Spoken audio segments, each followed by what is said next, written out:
Helgan, the homeworld of the Helgast, a weak and ailing planet ruled by a crumbling dictatorship.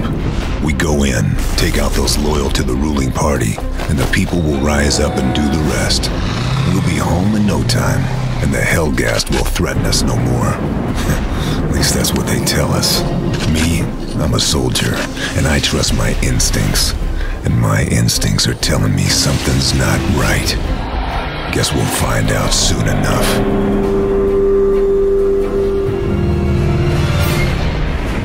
Unleash the whirlwind of our wrath! Our guns never tire, and we have beaten back the foe!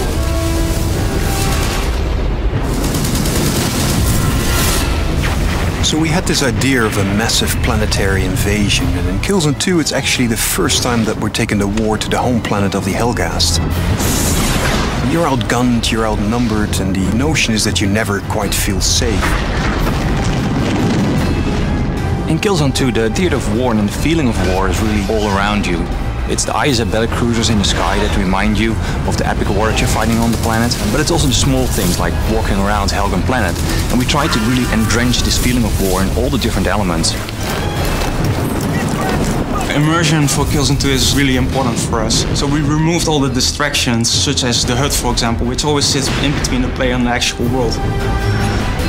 We wanted to make the player feel vulnerable, so we have a lot of things going on that make him feel that he's really there.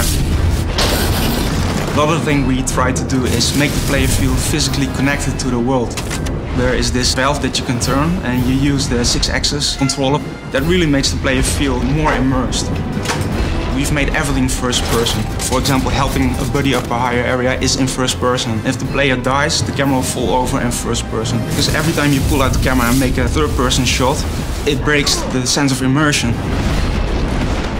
The PlayStation 3 has allowed us to do much more complex things with the AI in Killzone 2. The Helgast will respond much more to the player's actions. They will jump over obstacles and hide behind cover. And if you shoot the cover, they will rethink what to do and make another plan. The hit response system in Killzone 2 has become one of the most important mechanics in the game. And to make that as realistic as possible, we spent a lot of time on making this system really work well.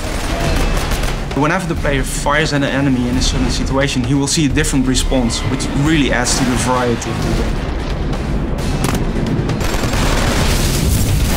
We've invested a lot of time in our animation systems to get a good blend between physics-driven animations combined with mocap and hand-animated. And by doing that, we got this kind of really nice blend of viscerality to characters, where basically if you shoot them, everything kind of moves realistically, and we put a lot of effort in that because it's so important.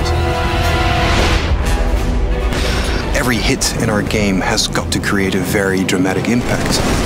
You see that in the environments through loads and destructibility, but also on the characters. There's a lot of variety in how your enemies react to your bullets, and that, to us, creates a very unique and innovative gameplay experience.